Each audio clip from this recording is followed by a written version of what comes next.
Hi everyone, and welcome to my coverage of the first round of the semi-finals of the Chessable Masters. Please make sure you like and subscribe to my channel, and we're moving to the action shortly. But what are the pairings? Well, we have the brilliant Wesley So, who's the strongest I feel in the world, maybe with Magnus, at this kind of format, and he's playing against the great Russian Artemiev. And then in the other semi-final, the game we're concentrating on, the game of the day, we have Liam Kwong Lee versus Lev Aronian, who won the last one of these tours. And this was, the game we're going to look at was a fascinating encounter. Really exciting. A bit of a Jobava London as well.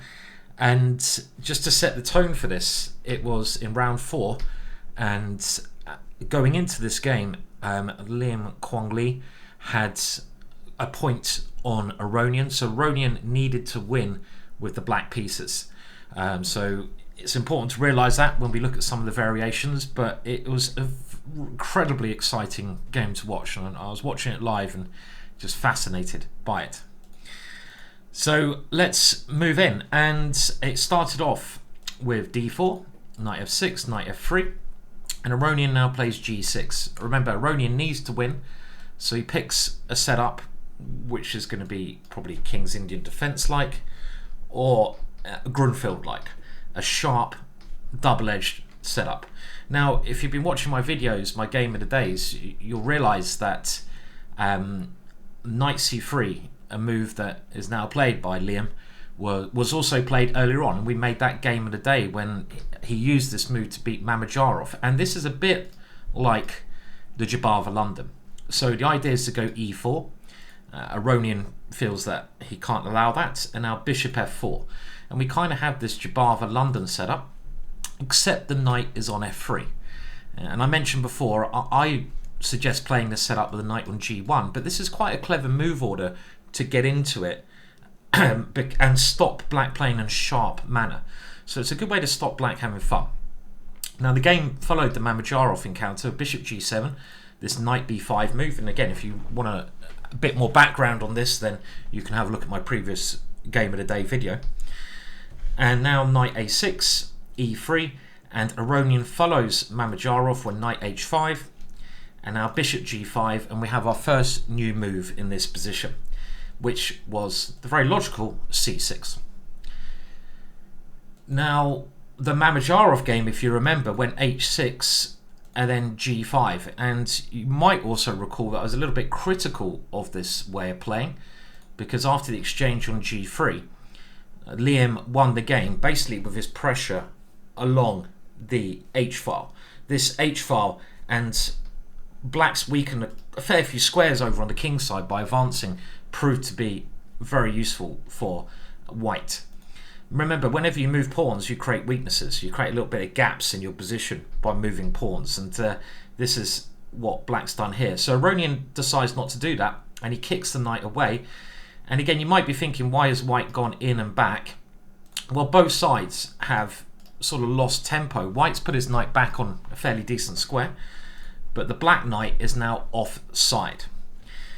Now, I've always thought quite a decent way that black can play this position, because this is the real problem piece. Well, both of black's knights are offside at the moment, but you've got to think how to get your pieces to the best squares, especially in manoeuvring battles.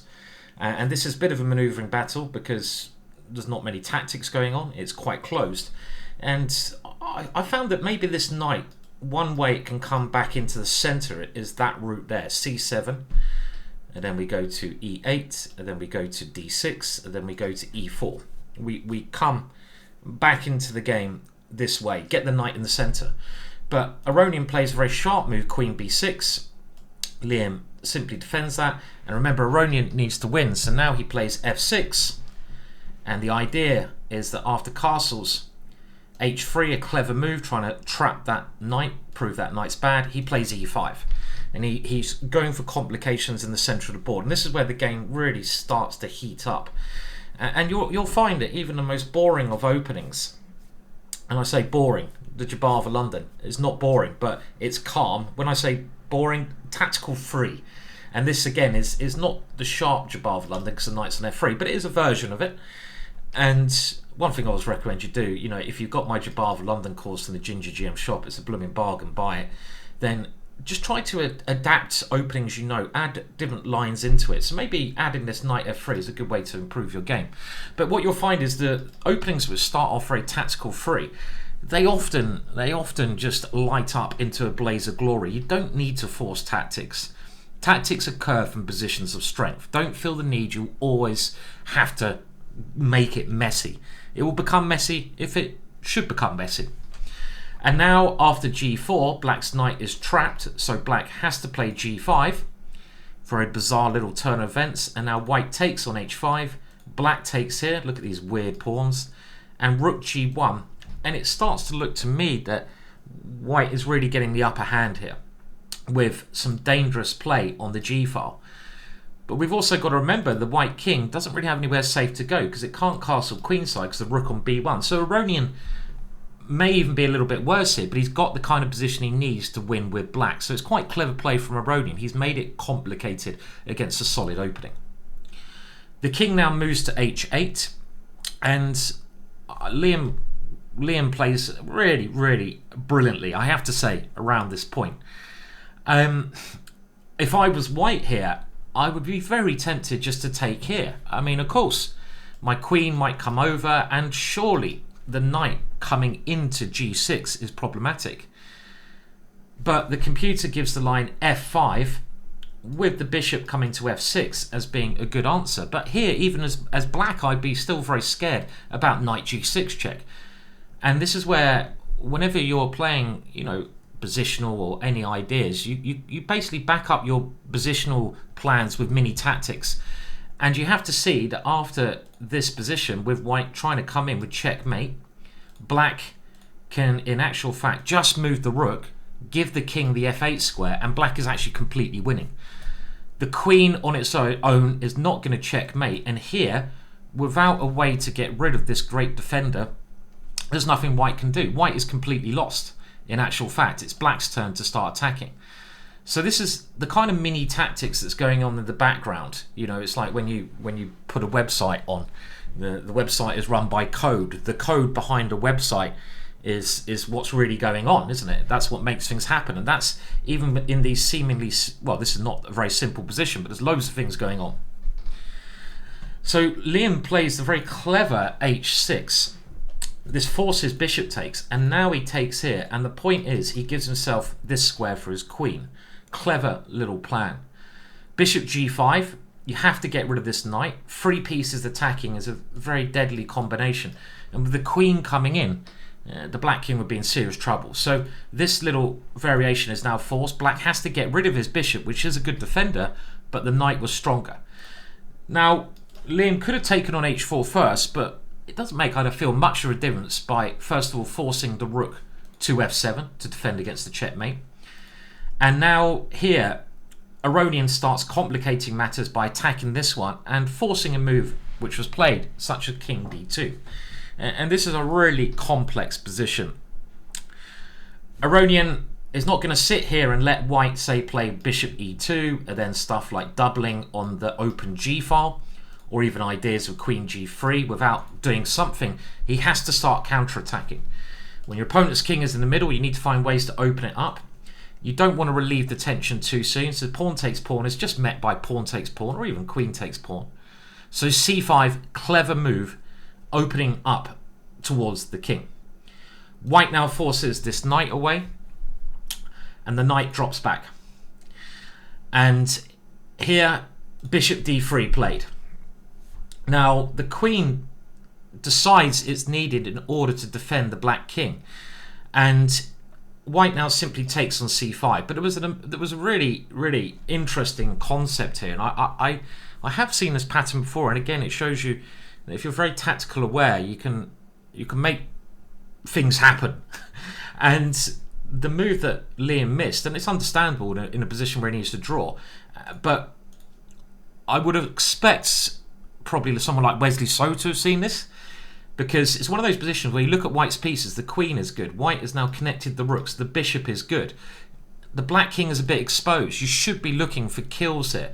And there's an amazing idea with bishop g6. And the point of this move, black has to move the rook. It can't go to e7 because of f6. And if the natural move is played rook g7, what does white now play? Can you see the killer concept? And this actually reminds me of the last video where we saw Wesley So leave his bishop on the square, where white's going to move the bishop to e8. Can you remember that last game where Wesley kept the bishop there on that square that is in the YouTube selection? And this is an amazing concept because you're breaking the communication and you're threatening now just to, you know, bring your big guys in on the g file. If queen takes e8, then there's simply rook takes g7. I say simply, it's not that simple. Check. And after this one, you have to even see this check, and we come in with a check, and we're either going to have the knight coming in and the rook coming in. For example, you can see sort of some ideas like this, or if the king goes back to d8, throw that into the mix. So this would have been a lovely idea. One tactic missed, but let's not take too much away from Liam, who still played a great game. He took on c5. Now again, Aronian, he's a real fighter, a really brilliant player, and he tries to keep as many lines open as he can. He probably realises here his position might not be fantastic, but he's just got to give himself the best chances possible. Yet again, bishop g6 would have been a great idea, but rook b d1 is clever because Liam is trying to get his king around. Aronian, though, seems to be right back in the game after king c1, bishop e6. Now, if white doesn't do anything quickly, black's finished his development and black has some queenside files to attack on. So bishop e4 played, and this is putting a vast amount of pressure on this pawn. And Aronian played immediately the counter strike, knight d4. Fantastic tactic for tactic position. And the point is, if pawn takes d4, we actually just take back with the pawn. We're threatening to take the bishop, and we have these files to attack along with a very strong centre. I don't know what's going on here. And remember, these guys are now blitzing. It's a complete mess. But this is what Aronian wants. So Liam moves his bishop back to h1, but now rook b8, and you can see Aronian, who needs to win, is getting a lot of action. Pawn takes d4, so we get this kind of setup. Liam keeps his extra piece, but now queen b4. The only way to stop that queen coming in is moving the b pawn, but now the queen slips into this position. Rook d3, trying to defend. Anyone's game at the moment. e4. And around here, I was thinking Aronian's got it. He's created this play. He's very clever tactically. His queen is going to come in. He's threatening the rook. Look at white's king side. And the next move is the star move of the game. This, and maybe even of the tour. This next move is just fantastic. Let's remember, Liam Kwong-Lee has been Blitz World Champion. And the next move is simply phenomenal. I don't know if I'd find this. I mean, you can just... I mean, I might just put the rook here and pray. But after queen takes e2, I don't think my prayers are going to be answered. The rook can't really get in. Both of black's rooks defend the checkmate. And it's black who's just simply winning. So how do you defend here? b5, a phenomenal discombobulator. And this is a brilliant game-winning move. The point being, the queen and rook do some good jobs, and white's trying to draw them away. For example, if queen takes b5, you can't take here because the rook's defending. You have to do something your queen. Well, now just rook b3. And this is a move that could not really be played in other positions because a queen takes e2. But now you've got the b8 one. If rook takes b5, well, now we do play rook g3 because look, we've got the extra tempo, and the extra tempo is now threatening checkmate because we're also pulling that rook away.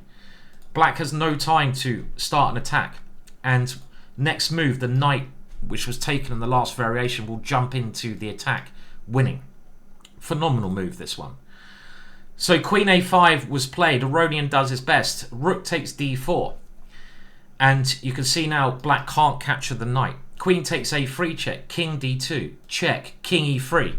And you've got to have nerves of steel to play this. But in actual fact, white realises that these two squares for the king are reasonably safe because black can only attack those squares with his queen, and remember, a perpetual check is fine. It doesn't need to win. A draw makes him go through. Rook c8, and you look at your opponent's last move in chess, you try to think, what are they trying to do? He's trying to get the rook in. Brilliant counteract. Liam totally realizing that he's not going to lose just facing the queen, because his king has 2 squares. You can't checkmate. Everything's covered. f3 is covered, so the queen can never get into that square. So check, king f4. And of course, Aronian can now take the draw, but he would get knocked out, or well, not knocked out, he'd lose the first leg. Do remember, the second part of the semi-final is today, with Aronian, well, giving it away, needing to bite back, fight back. The queen tries to cause as much trouble as it can, but now queen h5, defending the knight. The rook covers any checks. There's no checks. Pawn takes c4. What else to do? But this allows the bishop to join in. And the king is actually, funnily enough, very safe here. f5, and the bishop goes to a solid square, blocking the rook. c3, and now white starts to have fun. And again, the king just can't be attacked. Rook f8, rook d8, queen b4 check, knight d4, and the bishop d7 was now played. Can you see the killing blow that now Liam played in order to get victory? The killing blow was queen g8, a very sweet finish. And Aronian resigned because it's going to be checkmate next move. So a very impressive game there. Now, we probably won't use G-Chess today because we looked at this opening the other day on G-Chess. Some big changes coming to G-Chess, so do check it out. But here are the standings after day 1. And Wesley So was also triumphant against Artemiev. Very close match, that one, but Wesley So is just phenomenal. You know, if you're ever going to bet on anyone before the tournament starts, Wesley So is pretty solid bet. He always gets to the last legs. I've been very impressed by Vladislav, but he needs to pull a rabbit out of the hat today. Can Aronian fight back? Well, we know how strong Aronian is, and there's every chance. But at the moment, Liam Kwong Lee is having the tournament of his life and playing, well, not just the tournament of his life, he's playing phenomenal chess. He's the player who's actually impressed me the most, just with the quality of his moves and how he's managed to stop generally his opponents getting counterplay. Aronian gave it a good shot here, but it wasn't quite good enough. Please do like, please do subscribe to the channel, and we've got 3 more days of this to go, and then I'll be back with some speed runs and other cool stuff. Cheers.